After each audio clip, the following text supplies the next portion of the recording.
I profane with my unworthiest hand this holy shrine, this gentle sin in this, my lips two blushing pilgrims ready stand, too smooth that rough touch with a tender kiss. Good pilgrim, you do wrong your hand too much, which manly devotion shows in this.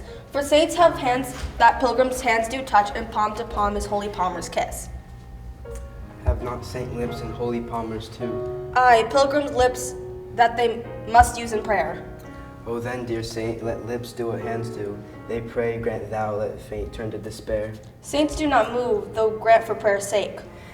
Then move not while my prayers effect I take. But soft with light through yonder windows break. It is the east and Juliet is the sun. Arise, fair sun, and kill the envious moon, who is already sick and pale with grief, that though her maid art far more fair than she, but not her maid, since she is envious. Her vestal livery is but sick and green, and none but fools do wear it. Cast it off. It is my lady, oh, it is my love. Oh, that she knew she were. She speaks, yet she says nothing. What of that her eye discourses? I will answer it, I am too bold. 'Tis not to me she speaks. Two of the fairest sons in all the heavens have some business do, and treat her eyes to twinkle in the spheres till they return. What if her eyes were there, they in her head, the brightness of her cheek, and shame those stars, as daylight doth the lamp, her eyes in heaven, would, though the airy region stream so bright, the birds would sing and think it were not night. See now she leans her cheek up her hand. Oh, that I wear a glove upon that hand, I might touch that cheek. I read. She speaks, oh speak again, bright angel, for thou art as glorious to this night. Be o'er my head as in winged messenger of heaven, atone the white unturned wondering eyes of mortals that fall back to gaze on me, rather bestrides the lazy puffing clouds and sails upon bosom air. O Romeo, Romeo, wherefore art thou Romeo? Deny thy father and refuse thy name, or if thou wilt not, but be but sworn my love, and I'll no longer be a Capulet. Shall I hear more, or shall I speak at this? 'Tis but thy name that is my enemy. Thou art thyself, though not a Montague. What's Montague? It is nor hand nor foot, nor arm nor face, nor any other part belonging to a man. Oh, be some other name, what is in a name? That which we call a rose by any other word would smell as sweet. So Romeo were not Romeo called. Retain that dear perfection which he owes. Without the title Romeo, doff thy name, and for thy name, which is no part of thee, take all myself. I take thee at thy word, call me but love, and I'll be new baptized henceforth. I'd never be Romeo. What man art thou thus be bescreened in night, so stumblest on my counsel? By a name I know not how to tell thee who I am. My name, dear saint, is hateful to myself, because it is an enemy to thee. Had I it written, I would tear the word. Romeo, the love I bear thee can afford no better term than this, thou art a villain. Tybalt, the reason that I have to love thee doth much excuse the appertaining rage to such a greeting. Villain am I none, therefore farewell, I see thou knowest me not. Boy, this shall not excuse the injuries that thou hast done to me, therefore turn and draw. I do protest, I never injured thee, but love thee better than thou canst devise. So thou shalt know the reason of my love, and so, good Capulet, which name I tender as dearly as my own, be satisfied. Oh, calm, dishonorable, vile submission, Alice Dakota carries it away. Tybalt, you rat catcher, will you walk? What wouldst thou have with me?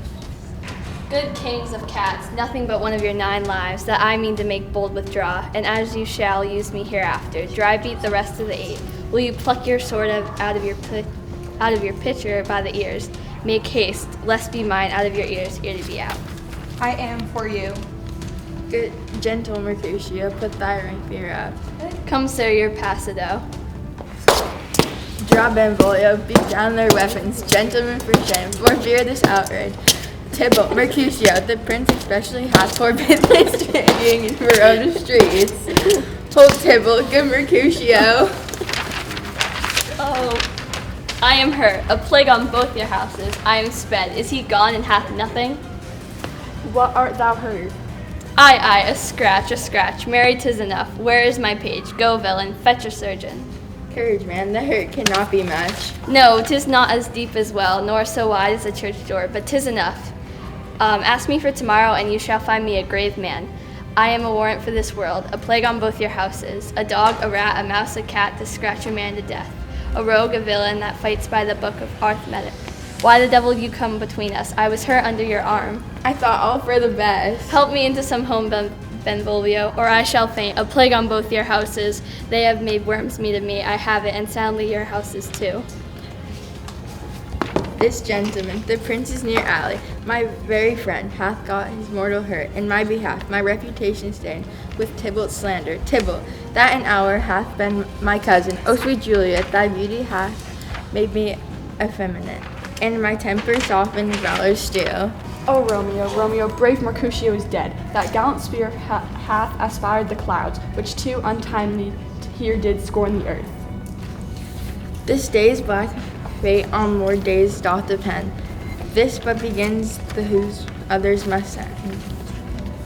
Here comes the furious Tybalt, back again. He gone in triumph, and Mercutio slain. Away to heaven, respective lenity and fire. For it be my conduct now.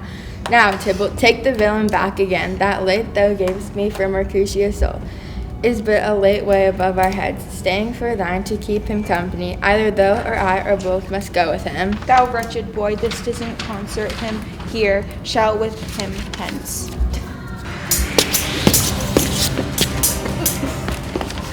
Romeo, away, be gone. The citizens are up and Tybalt slain. Stand not amazed, the prince will doom thee death. If thou art taken, hence, go away, be gone. Oh, I am fortune's fool. Yeah, run away. Ah, dear Juliet, why art thou yet so fair? Shall I believe the unsubstantial death is amorous, and that the lean abhorred monster keeps thee here in the dark to be his paramour? For fear of that, I will stay with thee, and never from this palace of dim night depart again. Here I will remain, with worms that are thy chambermaids. Oh, here will I set up my everlasting rest, and shake the yoke of vicious stars from this world-wearied flesh. Eyes, look at your last. Arms, take your last embrace. And lips, oh you. The doors of breast seal with a righteous kiss. A dateless bargain to engrossing death. Come, bitter conduct, come, unsavory guide. Thou desperate pilot, now at once run. Run on the dashing rocks, thy seasick weary bar. Here's to my love. O true apothecary, thy drugs are quick. Thus, with a kiss, I die. What's here? I come close to my true lover's hand. Poison, I see, hath been had his timeless end.